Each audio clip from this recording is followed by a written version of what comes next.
Okay, so today we're going to be working on the ARRMA Talion V3, and if you've seen the running video as well as my review of this car, you would have seen me smash up the front chassis brace right here thanks to a very harsh nose landing. Now this car is mainly aimed for speed, and it's a car that can also bash. It's not really aimed at the broader audience of bashers out there. If you want an all-rounder that will do a lot of things but not one particular task really well, then the Kraton's really the car to go for. But if you want something that's really aimed at speed and you can sort of take it off-road as well, then this is obviously the one to go for. However, if you are getting a little bit bored with the speed thing and you want to convert this to a more durable basher, well then you have chassis braces that you can get for this car, specifically these ones here from GKA. These are actually very, very nice chassis braces. They're all in 70-75 aluminium from memory, and they've actually been lightened up because I have had chassis braces from GKA in the past that I've installed in my Kraton V2, but these ones here have been bored out in the center, so they're a little bit lighter. And yet still maintain the same rigidity that you'd expect from something like this. So this one here I believe is for the rear, and that one there will be your front. There's also this little bit here which I'm yet to break on any of my ARRMA cars, but I have heard of people breaking this particular part, and that's this guy right here, which tends to go right there between where the wing mount tends to sit. So I don't do a lot of hard landings on my wings, so I guess I haven't really come across this problem, but they do give you some additional hardware to go with it. They give you all the necessary bits, very well finished and very nicely machined.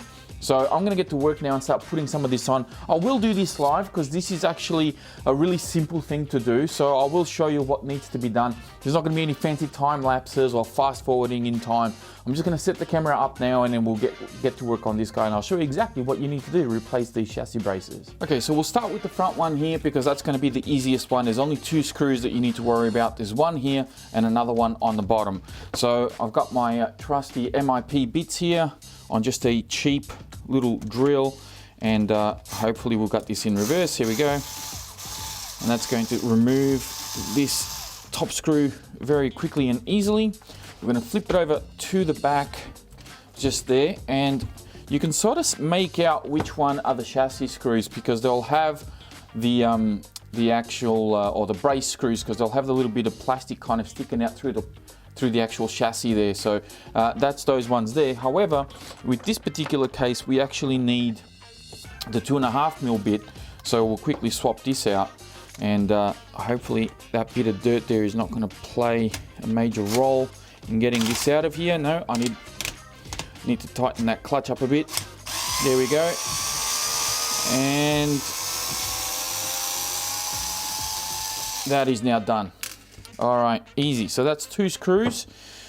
So now we can should be able to remove the brace fairly easily. So we can take this out. So obviously the aluminium one doesn't have the little clip on top here, so you can always use a little bit of a zip tie to put that, or sort of keep the cord tightened onto the actual brace as it was before. So now what I'm going to do is I'm actually going to use a little bit of Loctite on these screws, just so they don't back out on us. See if we can get this thing to bite. Here we go. And there we are. All right, so that's going in. Beautiful. Now we can do the same thing with the bottom one. So we'll just line this up like that. Okay, so for the bottom one, that's what this one is for. You're actually going to put that through there, and I might actually put just a tiny little bit of Loctite on that as well, and that feeds right through, pops out the other side, and then this lock nut goes on top and holds the whole thing in place. So kind of interesting that he hasn't done this to be threaded right onto the actual brace, and I've just dropped a screw on the chassis. There we go. Okay, let's see if I can get that in there with this. There we go, that worked. And I'll actually use a drill bit, an actual driver here, do this one by hand, and just make sure that is nice and tight. Beautiful. So there we go. Number one chassis brace is in place.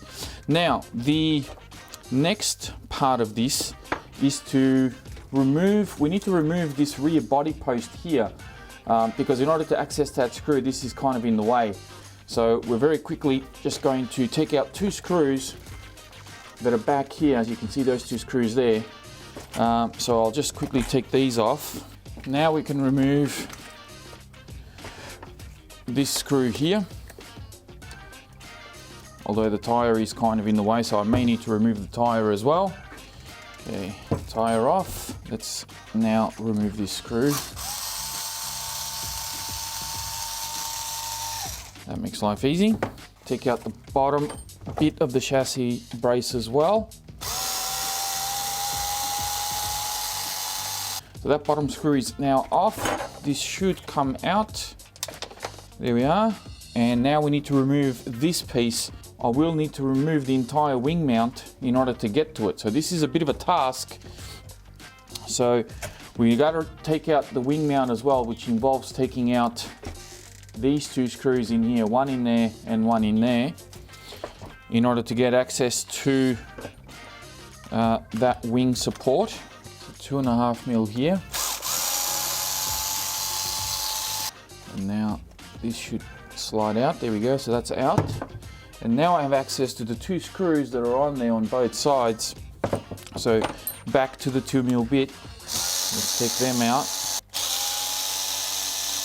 And there we go. All right, that's now in place as well. So now we can move this back into position and hopefully it'll just slide straight in there. Hopefully. Ooh, this is looking a bit sketchy. The wing mount doesn't reach. It's out by almost 2 millimeters. That's not cool. Now, turns out it does fit. This just wasn't sitting in properly. It was kind of lifted up at this end. It was tilting the whole thing forward. That's why it wouldn't fit. So let's see if my theory is correct, because putting this on now, this should fit straight in. And it kind of does. It's very tight. So let's see if I can get the screw to go through. If the screw goes through, then we're good. If it doesn't go through, we're in trouble. Maybe what I'll do is I'll screw this back in, and that should hold the wing in the right position.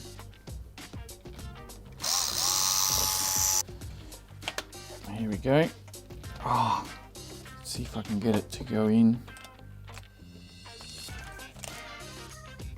Very tight. Oh, there we go.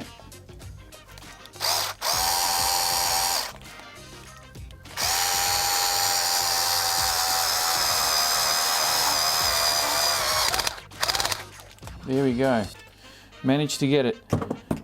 Not a lot of tolerance there. It's probably a little too tight for my liking. All right, we're good to go. So now we can do the actual brace itself. And I think that's how it was. The short one on this side and the long one on the other side. So if I put this through here, just to hold that in place. And I'll get that on there.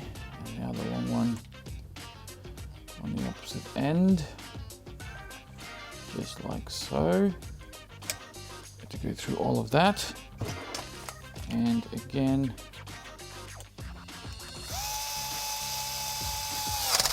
perfect.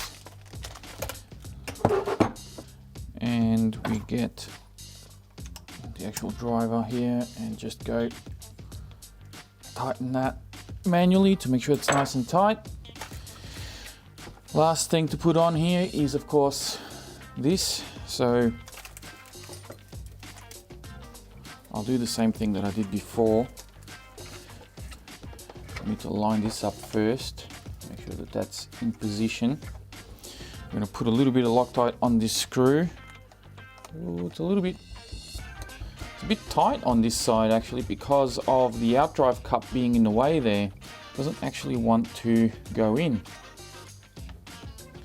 So what we might do, let's see if I can turn that outdrive sideways, just to give me a little bit of room.